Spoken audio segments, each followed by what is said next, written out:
Bapa ini kami Tuhan, dan biar kiranya waktu kami datang untuk menyembah-Mu, datang juga untuk bersama mendengar firman-Mu, Engkau menolong kami, Engkau memulihkan kami, Engkau memberkati kami.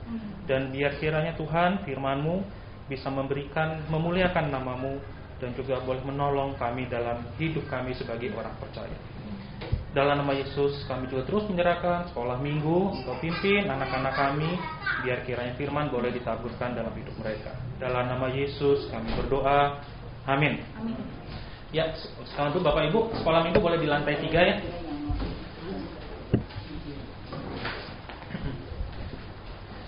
Boleh tolong slide-nya. Ya Bapak Ibu, mari kita buka Keluaran 20.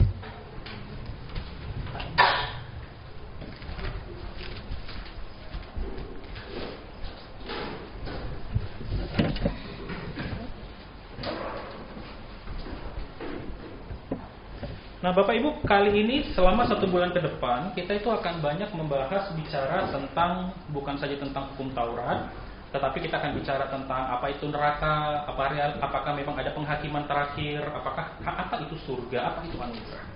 Jadi selama 2 minggu ke depan kita akan melihat tentang apa itu hukum Taurat Bapak Ibu, untuk melihat seberapa butuhnya kita akan penebus. Saya akan membacakan ini bagi kita sekalian ya. Keluaran 20 ayat 1 sampai yang ke-8. Nanti hukum Taurat ke-5 sampai hukum Taurat yang ke-10 akan minggu depan. Saat ini ayat 1 sampai ayat yang ke-11. 5 hukum Taurat pertama. Keluaran 20 ayat 1 sampai yang ke-11. Keluaran 20 ayat 1 sampai yang ke-11. Saya akan bacakan bagi kita. Lalu Allah mengucapkan segala firman ini, Akulah Tuhan Allahmu yang membawa engkau keluar dari tanah Mesir, dari tempat perbudakan. Jangan ada padamu Allah lain di hadapanku. Yang pertama. Yang kedua, jangan membuat bagimu patung yang menyerupai apapun yang ada di langit, di atas, atau yang ada di bumi, di bawah, atau yang ada di dalam air di bawah bumi. Jangan sujud menyembah kepadanya atau beribadah kepadanya, sebab Aku, Tuhan Allahmu, adalah Allah yang cemburu, yang membalaskan kesalahan bapa kepada anak-anaknya, kepada keturunan yang ketiga dan keempat dari orang-orang yang membenci Aku. Tetapi Aku menunjukkan kasih setia kepada beribu-ribu orang, yaitu mereka yang mengasihi Aku dan yang berpegang pada perintah-perintahku. Yang ketiga, jangan menyebut nama Tuhan Allahmu dengan sembarangan, sebab Tuhan akan memandang bersalah orang yang menyebut namanya dengan sembarangan. Yang keempat, ingatlah dan kuduskanlah hari Sabat. 6 hari lamanya engkau akan bekerja dan melakukan segala pekerjaanmu.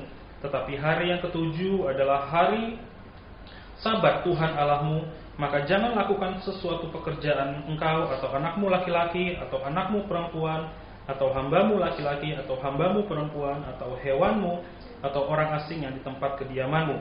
Sebab 6 hari lamanya Tuhan menjadikan langit dan bumi, laut dan segala isinya, dan Ia berhenti pada hari yang ke-7. Itulah sebabnya Tuhan memberkati Sabat dan menguduskannya. Bapak Ibu, saat ini kita nggak akan banyak bahas tentang konteks dari apa yang akan kita baca. Itu nanti akan tahun depan. Jadi kita akan lihat bagaimana penerapan praktisnya dari ke hukum Taurat saat ini. Begitu. Jadi sebenarnya ada banyak yang perlu kita gali. Kok nanti di hari Sabat itu kok di hari ke-7 ya? Tapi nanti kita akan lihat di Perjanjian Baru hari Sabat kita itu menjadi hari yang pertama. Bukan mengarahkan ke hari Sabtu, tapi mengarahkan ke hari Minggu atau mungkin hari Senin. Ngarahnya itu kepada Yesus Kristus yang sudah bangkit. Kan Yesus bangkit itu dalam catatan itu adalah hari Minggu. Jadi itu menjadi hari pertamanya kita. Nanti ada banyak yang harus dibahas Bapak Ibu. Kenapa ada sedikit penyesuaian di dalam Perjanjian Baru? Tuhan Yesus sendiri yang mengatakannya. Nah, saudara-saudara, ini kita bahas karena kita perlu masuk ke dalam satu pertanyaan Bapak Ibu. Apakah saya sebegitu berdosanya sampai saya butuh penebus? Nah itu dia. Kekristenan, orang percaya itu bukan diletakkan kepada waktu kita percaya berkat apa yang aku dapat. Hati-hati ya Bapak Ibu. Di dalam Injil kita disebutkan, seberapa berdosanya aku, maka kenapa aku membutuhkan penebus. Seberapa berdosanya aku, sampai-sampai aku membutuhkan penebus. Boleh slide berikutnya. Roma 3 ayat 23 menyebutkan demikian. Nah Roma 3 kan menyebutkan karena semua orang telah berbuat dosa dan telah kehilangan kemuliaan Allah. Oke, kita udah baca bersama-sama. Tapi permasalahannya seberapa berdosa saya. Begitu. Bapak Ibu mungkin sudah pernah dengar berkali-kali saya katakan, tidak ada dosa kecil, tidak ada dosa besar di hadapan Tuhan. Di hadapan Tuhan semua sama.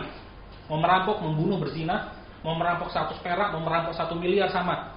Saudara mengatakan, oh DPR koruptor, kita juga koruptor dan korupsi kok. Mereka pencuri, mereka tikus-tikus, kita juga tikus-tikus kok dalam keluarga kita. Yang pernah kita lakukan di rumah, saya pernah mencuri 100, saya pernah mencuri 500, saya pernah mencuri 10.000, saya pernah mencuri 20.000. Kita semua sama.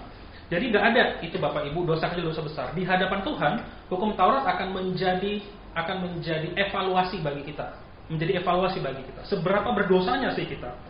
Karena waktu kita menjadi orang percaya, tapi kita mengatakan bahwa ya aku percaya karena ya udah yang anugerah Tuhan. Bapak Ibu kita nggak akan bisa ngerti anugerah Tuhan kalau kita nggak tahu seberapa berdosanya kita. Kalau kita tidak tahu seberapa berhutangnya kita, misalnya kita ada pinjol 10M, terus ada orang bayarin, Bapak Ibu bisa sujud syukur loh kepada orang bayarin. Terima kasih Pak, terima kasih, apapun yang mau kelakuan kita akan bantu. Kalau 10M. Tapi kalau kita merasa oh pinjamanku cuma 1 juta, nah tenanglah nanti bulan depan juga bisa aku bayar. Bapak Ibu bisa kerasa ya, orang yang membantu kita membayar hutang kita 1 juta sama orang yang membayar kita berhutang 10M atau bahkan 1T yang kita setengah mati, kita nabung 1 juta sebulan pun itu perlu waktu 86 tahun kali, 80-an tahun itu atau lebih. Kita nggak akan bisa bayar. Nah, di situ kita akan melihat hukum Taurat itu. Nah, lebih sadisnya lagi Bapak Ibu, boleh slide berikutnya, lebih sadisnya lagi. Sebab barang siapa menuruti seluruh hukum itu, tetapi mengabaikan satu saja Bapak Ibu, ia bersalah terhadap seluruhnya. Nah jadi Bapak Ibu nih hati-hati. Oh saya lakukan 9, tapi saya nggak lakukan 1, sama aja wes. Mengabaikan 1 dan berdosa terhadap 1 saja, semua rangkaian hukum Taurat itu runtuh di hadapan Tuhan, kita berdosa. Jadi dalam Yakobus 2 ayat 10, hukum Taurat akan menjadi evaluasi atau hakim kita. Nah tujuan dari kita membahas hukum Taurat ini secara sederhana agar kita bisa memahami sebenarnya seberapa aku dapat anugerah ya oleh Tuhan. Dan oleh karena itu kalau aku dapat anugerah oleh Tuhan, saat kita menghadapi penganiayaan, saat kita disalah mengerti, saat kita mulai merasa sensitif karena orang-orang tertentu atau keluarga, saat kita merasa terzolimi, Bapak Ibu, kita ingat, gue lebih brengsek daripada dia kok di hadapan Tuhan. Gue sama bejatnya kok sama dia di hadapan Tuhan. 1 dosa saja di mata Tuhan Bapak Ibu. Nanti makanya kita bahas di minggu ketiga, 1 dosa saja. 1 dosa yang kita lakukan, hanya 1 kali 10 tahun lalu, misalnya kita anggap, kita mencuri kok 10 tahun yang lalu, 1 kali itu 100 perak itu kok yang saya curi dari uang mama saya. Cukup untuk membuat kita diadili di hadapan Tuhan dan kematian kekal kita untuk selama-lamanya. Tapi itu di minggu ketiga. Saya merinding Bapak Ibu ngomongnya. Bapak Ibu, jadi kita akan bahas 4 hukum Taurat pertama. Kenapa kita bahas 4? Boleh slide berikutnya, Julita. Seberapa berdosanya saya sampai-sampai saya membutuhkan penebus, Bapak Ibu. Oke ya, boleh slide berikutnya. Dibuka. Nah, jadi hukum Taurat pertama dan keempat itu intinya bicara mengasihi Tuhan. Bapak Ibu, dalam Matius 22, Yesus tuh ngomong begini, kasihilah Tuhan Allahmu dengan segenap hatimu dan dengan segenap jiwamu dan dengan segenap akal budimu. Itulah hukum yang terutama dan yang pertama. Oke, berikutnya minggu depan hukum Taurat kelima dan 10, mengasihi sesama. Dan hukum yang kedua yang sama dengan itu ialah kasihilah sesamamu manusia seperti dirimu sendiri. Berikutnya, pada kedua hukum inilah tergantung seluruh hukum Taurat dan kitab para nabi. Jadi Bapak Ibu, hukum Taurat itu menjadi penggambaran dari apa yang Yesus katakan di dalam Matius. Nah Bapak Ibu, yang pertama, jangan ada padamu Allah lain di hadapanku. Peraturan ini diberikan karena bangsa Israel sudah terpapar dengan berbagai agama dan keyakinan. Mereka mengenal begitu banyak Allah, sehingga Allah yang kita kenal dalam nama Yesus Kristus mengenalkan dirinya, saya Yahweh, YHWH. Saat itu nama ini begitu sakral sehingga setiap kali mereka mau menulis perkamen ini Bapak Ibu, mereka nulis kan mereka pakai tulisan tangan ya. Mereka harus melakukan ritual lagi. Ritual dalam pengertian mereka cuci tangan, mereka mandi, mereka harus ganti kuas. Setiap kali mereka menemukan kata YHWH, sebegitu sakralnya. Makanya nanti kita akan lihat jangan menyebut nama Tuhan Allahmu dengan sembarangan, itu penting. Karena bagi perjanjian lama, nama itu sesuatu yang sifatnya punya otoritas, punya kuasa, itu punya nama pribadi. Dituliskan dalam perjanjian lama Tuhan huruf besar. Bapak Ibu kalau lihat di Alkitab, TUHAN-nya huruf besar, Itu berarti kalau di Ibrani tulisannya YHWH atau Yahweh.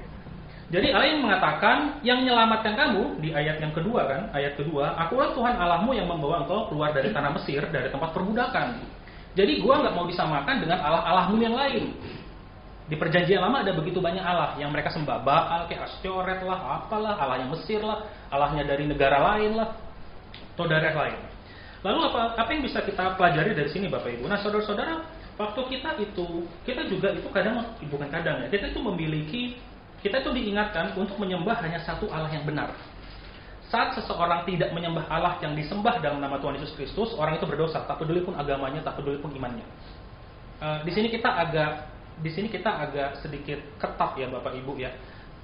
Tidak ada agama yang sama, hati-hati. Semua orang mengatakan agama sama, berarti dia nggak pelajari agamanya dengan baik. Semua yang mengatakan semua agama sama, berarti dia tidak mempelajari agama sendiri dengan baik. Penganut agama Buddha totok nggak akan mengatakan Allahnya Buddha sama Allahnya Kristen sama, termasuk Allahnya tetangga kita dengan Allah kita. Jadi bagi kita sebagai orang percaya, jika kita nggak nyembah Allah yang kita sembah dalam nama Tuhan Yesus Kristus, Yahweh itu sendiri, berarti kita berdosa. Dan hanya kepada Dia saja kita itu menyembah dan hanya menyembah Dia saja. Nah, sehingga itu menjadi masalah pertama bagi kita, bagi mereka yang menyembah Allah berbeda dari Allah yang disebutkan di dalam Alkitab. Itu dosa, itu saja sudah cukup. Nah, orang Kristen, kita juga punya Allah masing-masing, Bapak Ibu. Kita punya Allah masing-masing. Nah, Allah saya namanya Periadiritongan. Iya. Saya punya Allah, nama Allah saya Periadiritongan, nama ilah saya. Apapun yang saya inginkan untuk mementingkan diri sendiri, saya maunya ini, saya maunya itu, tapi bukan maunya Tuhan, saya menjadikan saya Allah. Iya dong. Allah ngomong, kamu jangan begini, kamu jangan begitu, saya langgar. Allahnya yang manakah? Diri saya sendiri. Nah, jadi berarti Bapak Ibu kita punya Allah. Nama Allah, nama Bapak Ibu masing-masing tuliskan dalam hati. Itu nama Allah saudara. Suka-suka gua dong Tuhan. Tuhan ngomong A, gua nggak mau, gua mau B. Tuhan ngomong C, gua mau D. Allahnya yang mana? Allah Alkitab atau Allah kita? Diri kita sendiri. Kita punya Allah. Kita nggak pegang Allah yang lain pun, agama lain. Kita sering sekali berdosa Bapak Ibu dengan mementingkan diri kita sendiri dan fokus hanya kepada diri kita sendiri. Nah, waktu Allah-Allah lain seperti misalnya, Bapak Ibu, berapa banyak dari kita yang mungkin pernah dengar sama seperti kerabat saya. Uang hilang, pergi ke orang pintar. Nanya, siapa yang nyuri uang saya? Hilang dia, uangnya. Waduh, saya kaget saya. Ilmu kuasa-kuasa gaib, nggak ada ilmu hitam, ilmu putih. Di dalam Alkitab dikatakan hanya ada Allah sama iblis. Bapak Ibu kalau belajar Alkitab kita hanya ada dua, Allah atau iblis. Di luar itu tidak ada lagi yang lain. Sehingga mau orang bilang ilmu hitam, ilmu putih, ahli-ahli ramalan, ahli perbintangan, ahli nuzum, ahli ruangan, atau dalam bahasa ahli ruangan, apapun yang kita pegang, kita punya pegangan mistis, kita punya susuk, kita punya keris. Saudara-saudara, kuasa apa yang kita pakai? Coba saya tanya, itu kuasa Allah enggak? Enggak mungkin kuasa Allah dong. Allah dalam Alkitab enggak pernah menyuruh kita masukkan sesuatu ke dalam tubuhmu agar kita menjadi jimat bagi kita. Nah, di sini ini kita sudah mulai melanggar, Bapak Ibu. Kita juga punya Allah sendiri, yaitu diri kita sendiri. Saat kita hidup berdasarkan kekuatan dan kecerdasan dan pengalaman kita menjadikan diri kita Allah. Jadi ini kita hukum Taurat tidak hanya mengadili orang-orang non-Kristen, Bapak Ibu, tapi mengadili bahkan orang-orang yang menganggap dirinya Kristen. Gadget, HP kita, seks menjadi Allah, pekerjaan menjadi Allah, hati-hati. Pekerjaan menjadi Allah, orang tua kita bisa menjadi Allah. Mama papa mau ngomong apa, gue turutin. Padahal Tuhan ngomong enggak. Ayo loh, ya kan? Wah, anaknya mau ngomong apa, manjain anaknya. Tapi Tuhan ngomong, ini anak harus kamu didik. Kita ngelanggar kan, kita menjadikan anak kita menjadi Allah. Kita menjadikan pasangan kita menjadi Allah. Pelayanan bahkan bisa dijadikan Allah. Hati-hati Bapak Ibu. Di sini kita yang cukup ngeri, di mana pelayanan itu bisa dijadikan Allah. Jadi semua kita itu bersalah dalam satu hal ini. Jangan ada padamu Allah lain di hadapanku, tapi kita sudah punya Allah. Saya nggak beragama lain, sudah agama Kristen. Oh Bapak Ibu, kita punya Allah. Sebutkan nama kita masing-masing. Itu Allah kita. Itu ilah kita. Apapun yang kita lakukan. Yang kedua, Bapak Ibu, boleh selanjutnya. Ya, dilanjut aja ke yang kedua. Nah, yang kedua, jangan membuat bagimu patung yang menyerupai apapun yang ada di langit di atas, atau yang di bumi di bawah, atau yang ada di dalam air di bawah bumi. Jangan sujud menyembah kepadanya atau beribadah kepadanya. Nah, hukum kedua ini sama dengan hukum pertama, kita tidak boleh sujud menyembah kepada berbagai bentuk patung apapun. Nah, di sini agak kompleks. Berarti nggak boleh buat ini dong. Ini kan gambar-gambaran Yesus ya. Boleh nggak? Dosa nggak? Kita harus perjelas lebih banyak. Itu nanti ya Bapak Ibu. Sekilas ini bukan. Kenapa? Bapak Ibu sembah nggak? Enggak. Oleh karena itu makanya, di sini saya harus agak sedikit hati-hati ya Bapak Ibu. Orang Kristen yang Katolik, mereka biasanya memasukkan hukum Taurat yang kedua ini itu di hukum yang pertama. Jadi mereka hukum kedua ini nggak ada. Hukum kedua itu mereka gabungkan dengan yang pertama. Jadi di hukum Taurat kita kan ada ini nomor 2 ini. Mereka nomor 2-nya bukan ini. Ini mereka sisipkan dalam 3 frasa kalau nggak salah saya ingat di dalam hukum Taurat pertama. Tapi hukum kedua mereka nggak ada. Kenapa? Bukan salah buat patung. Tapi saat kita menjadikan patung dan kemudian kita pasang lilin, kita menyembah dia seakan-akan kita menyembah Allah, Bapak Ibu kita berdosa. Kita berdosa. Bapak Ibu, waktu Musa itu mendapatkan 10 hukum Taurat, Musa turun ya, ingat ya dari Gunung Sinai. Kemudian apa? Ayo yang sholat minggu. Yang terjadi apa waktu dia turun? Ada suara-suara, ada suara penyembahan, dari orang Israel. Terus Bapak Ibu ingat apa yang terjadi? Apa yang orang Israel lakukan? Menyembah anak lembu emas. Kalau kita baca di dalam Keluaran, memang mereka tuh maksudkan kami itu butuh Allah, Yahweh itu kami butuh. Mereka tahu Allah yang menyembah Allah yang mereka sembah itu Yesus Kristus. Allah yang mereka sembah itu Allah dengan nama Yahweh. Jadi waktu mereka buat lembu, pikiran mereka itu bukan Baal Astioret itu, bukan. Pikiran mereka itu inilah Yahweh-nya kami. Kelihatannya benar ya Bapak Ibu. Tapi waktu Musa turun, 2 loh batu itu dihancurkan karena begitu marahnya. Karena mereka membuat barusan turun, mereka melanggar hukum Taurat kedua. Bukan kita tidak boleh buat patung atau icon atau apapun. Tapi waktu kita sudah pada satu tahap di mana kita menyembah patung itu, kita berdoa itu dengan khusyuk gitu kayak di dalam patung, terus kita menyentuhnya. Nah ini yang bagi saya ini riskan sekali karena ini melanggar hukum Taurat yang kedua. Bapak Ibu, jangan membuat bagimu patung. Karena poin utamanya bukan membuat patungnya. Coba kita lihat ayat 5-nya Bapak Ibu ya. Coba lihat ayat 5. Jangan sujud menyembah kepadanya atau beribadah kepadanya. Monggo aja mau buat patung, mau gambar Yesus itu juga bukan gambar Yesus kok. Itu kan cuma penggambaran imajinasi dari manusia. Ya oke juga kalau mau pasang. Gak masalah kok. Nanti kalau di Afrika Yesusnya warna apa? Kulit hitam. Kalau di Tiongkok, di Taiwan, di China, warna apa? Matanya sipit. Ya nggak masalah.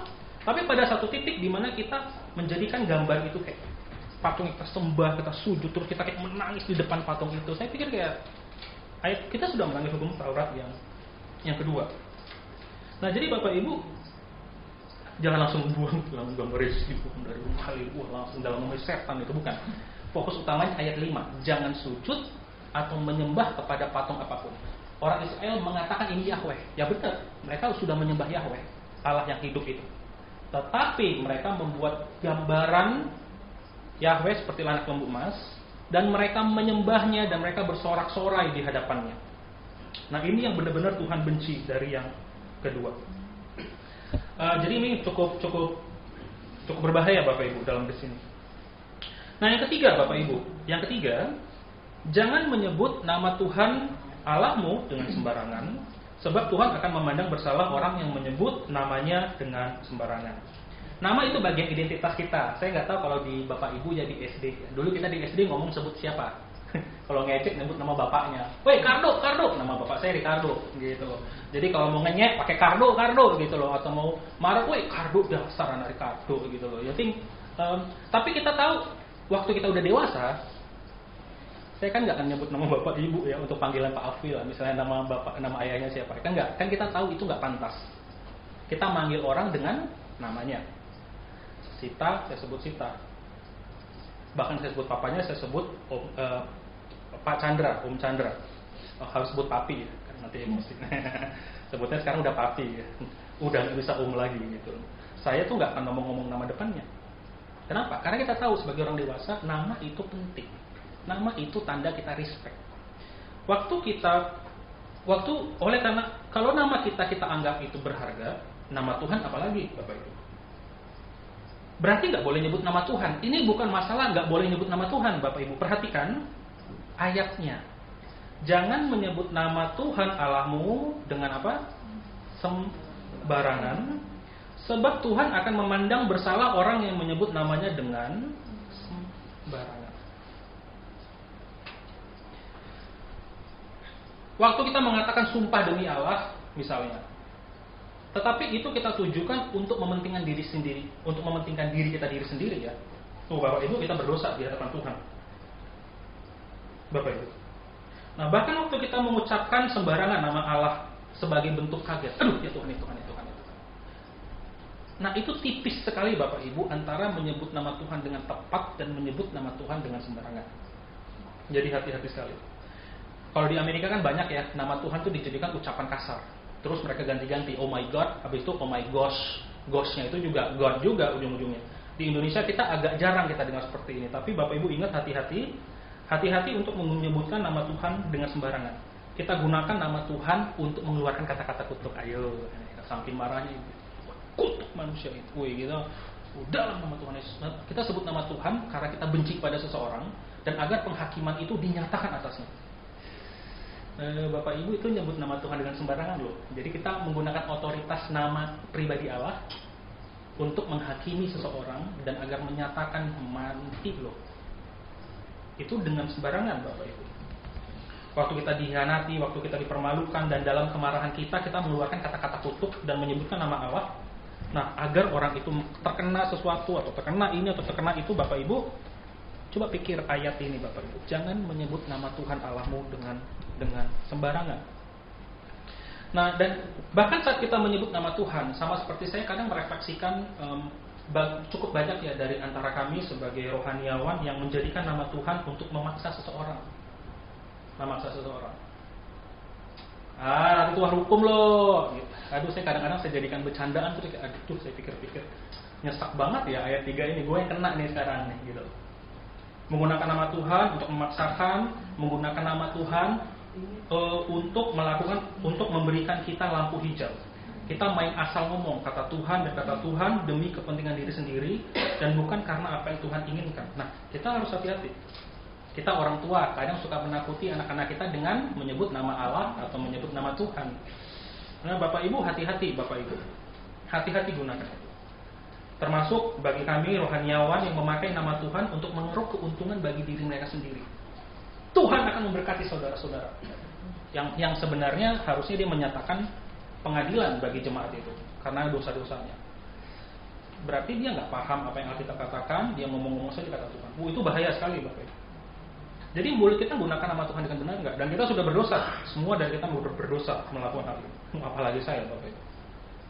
Yang keempat Bapak Ibu, ingat dan kuduskanlah hari Sabat. Nah, dalam Alkitab yang diterjemahkan versi mudah dibaca oleh LAI, kalimatnya lebih bagus, lebih enak dibaca. Bapak Ibu, saya sarankan kalau Bapak Ibu terjemahannya ada pakai Alkitab Yuku atau Sabda, coba ambil VMD, versi mudah dibaca, atau AYT, ayat yang terbuka, atau BIMK bahasa Indonesia masa kini. Itu bisa menolong kita untuk lebih paham ini kalimat ngomongnya apa. Nah, FMD, versi mudah dibaca oleh LAI, menerjemahkannya demikian. Memelihara Sabat sebagai hari yang khusus. Memelihara Sabat sebagai hari yang khusus. Jadi Sabat itu dijadikan satu hari yang kudus berkaitan dengan Allah. Nah, di sini kita perlu sebenarnya bisa cukup panjang ya Bapak Ibu, karena Sabat di PL sama Sabat di Perjanjian Baru itu udah relatif berbeda sekarang. Saya nggak bisa panjang lebar, tapi sederhananya Sabat di Perjanjian Lama itu kalau pakai kalender sekarang hari Sabtu, di mana saudara-saudara saya ritualnya itu sepertiga ada Advent, mereka ibadah di Sabtu itu urusan mereka dengan Tuhan, nggak masalah. Nah, tetapi kita di Perjanjian Baru, hari Sabat kita adalah hari pertama waktu Yesus dibangkitkan dari kematian. Hari apa itu? Kalau hari sekarang, hari Minggu. Oleh karena itu para rasul, para murid, dan gereja konvensional, gereja Katolik pada saat itu, ya kan awalnya gereja Katolik Roma ya, awalnya membuat hari Minggu menjadi hari pertama. Bukan hari ke-7, hari Minggu menjadi hari pertama.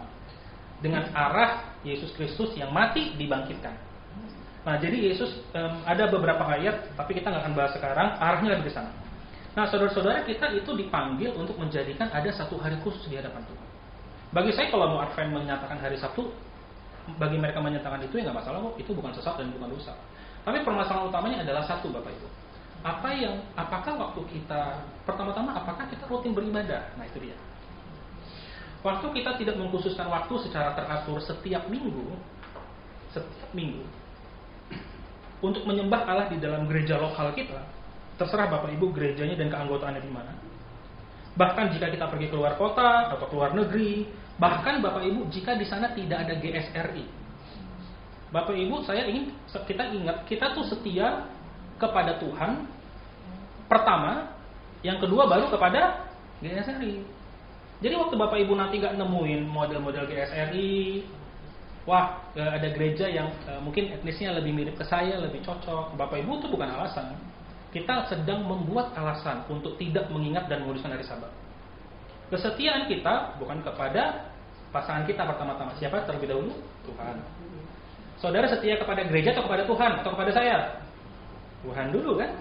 Jadi ayat 4, ingat dan kuduskanlah hari Sabat karena kita mengasihi dan menyembah Tuhan. Jadi nggak ada alasan bagi kita untuk tidak beribadah setiap minggu. Setiap minggu secara teratur di dalam gereja. Tidak ada alasan bagi kita untuk mengatakan aku malas ke gereja. Tak peduli di sana ada GSRI atau tidak, Bapak Ibu harus Bapak Ibu ke gereja. Dan nanti tertanam, apalagi nanti udah keluar dari sini ya, mungkin pergi keluar kota, udah pindah, Bapak Ibu cari gereja tertanam. Gereja YouTube itu bukan gereja. Itu bukan gereja.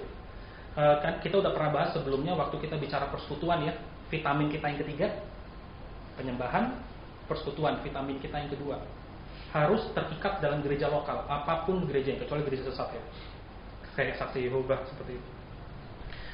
Nah, waktu kita tidak beribadah dan menguduskan hari Sabat, kita berdosa.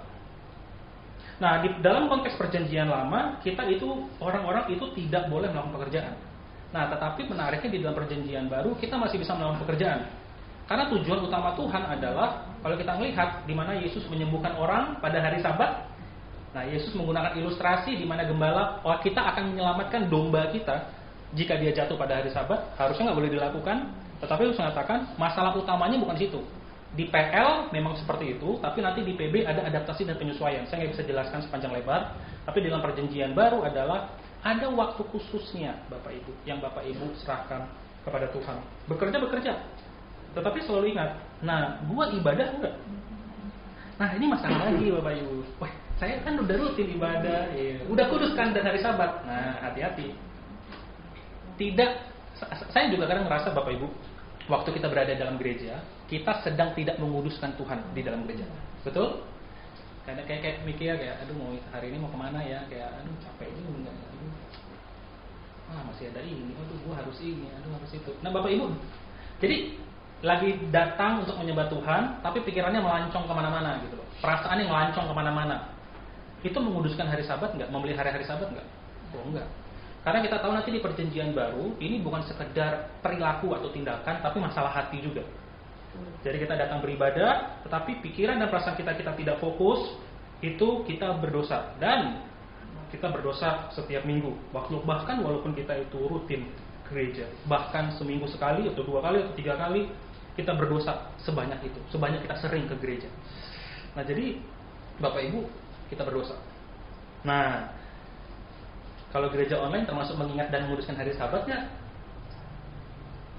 go ahead aja Bapak Ibu gereja online saat ada situasi-situasi khusus yang tertentu. Tapi kita sadar waktu kita ke gereja online, kita kan nggak ikuti ibadah itu dari awal sampai akhir. Nah, saya juga sama kok. Sebagian besar orang-orang yang saya kenal sharing waktu kita di Kartini juga sama. Tetap aja kok sharingnya sama. Tetap ada kayak tetap nggak bisa fokus lah. Ya kecuali mungkin satu keluarga duduk bertiga berempat, mungkin masih bisa di TV-nya satu ya berdiri duduk. Tapi ya mayoritas jemaat sekarang dimanapun tidak melakukan itu. Ya kecuali mungkin ayahnya menjadi imam yang baik bagi keluarga. Tapi kalau ayahnya atau ibunya bukan imam yang baik bagi keluarga, mana ada tuh kebiasaan itu bersama-sama zaman COVID saat itu. Nah Bapak Ibu, nah jadi bahkan waktu kita beribadah, masalah utama kita adalah pikiran kita mulai tidak fokus, pikiran kita mulai melayang, bahkan kita mulai merasakan jenuh ya, bosan ya, malas ya, tidak biasa ya, aneh ya. Nah dalam situasi seperti itu, bahkan walaupun tubuh kita hadir di gereja, bahkan walaupun kita pasang ibadah online itu di TV kita sedang berdosa. Dan kita berdosa selama 1,5 jam sampai 2 jam, di mana ibadah itu tetap berjalan.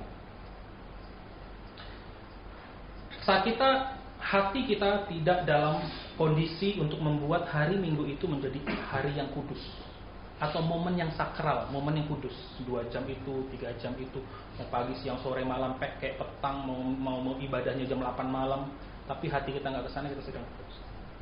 Nah, saudara-saudara, jadi kita bisa melihat dari 4 hukum ini saja, kita sudah melakukan dosa itu berkali-kali lagi, dan lagi, dan lagi, dan lagi, dan lagi. Ini belum loh yang 5, 6, 7, 8, 9, 10 Bapak Ibu. Buat keringet dingin loh nanti kita dengarnya. Satu-satu itu kita dengar ya. Jangan membunuh, jangan berzina. Nanti saya jelaskan, jangan mencuri, jangan mengucap saksi dusta, jangan mengingini. Begitu. Waduh, buat keringet dingin. Ini kita 4 kita lakukan, bahkan hampir setiap hari. Nah, jadi Bapak Ibu di sini kita melihat satu saja dalam Yakobus 3, Bapak Ibu, seperti yang kita sudah bahas kemarin. Satu saja. Satu saja sudah cukup bagi Allah untuk menghakimi kita dan memasukkan kita ke neraka. Dan neraka itu adalah bagian yang akan diberikan bagi malaikat. Di minggu ketiga kita akan bahas betapa kita ngeri Bapak Ibu saat kita hidup di dalam dosa dan kita tidak percaya kepada Yesus sebagai satu-satunya Tuhan dan Juru Selamat. Dan yang kedua, ini juga akan membuat kita akan lebih nahan diri ya Bapak Ibu ya, saat kita menghadapi ketidakadilan dalam dunia ini oleh pasangan kita. Sejago-jago kita mau belajar konseling kayak Bapak Ibu ingat, waktu kita ingat bahwa waduh, aku pendosa yang ditebus oleh Tuhan ya, aku melakukan ini semua ya, waduh, masa akan sih aku nggak mengampuni orang lain, masa akan sih aku akan tetap begini terus. Dosa kita sebanyak itu Bapak Ibu, satu saja cukup. Nah Bapak Ibu, di khotbah ini saya akan akhiri dengan hal-hal yang cukup depressing ya Bapak Ibu ya. Saya nggak akan kasih sesuatu yang menceriakan atau membanggakan. Itu baru itu saya akan berikan nanti di minggu keempat, di mana kita bicara dengan anugerah. Saya ingin kita itu mulai meresapi kenyataan bahwa kita itu pendosa di hadapan Tuhan, dan kita melakukan keempatnya lagi dan lagi dan lagi. Dan bahkan satu saja sudah cukup membawa kita ke dalam penghakiman kekal dan kematian kekal. Sehingga itu bisa menolong kita makin menyadari ya, oke, dosa gue banyak nih.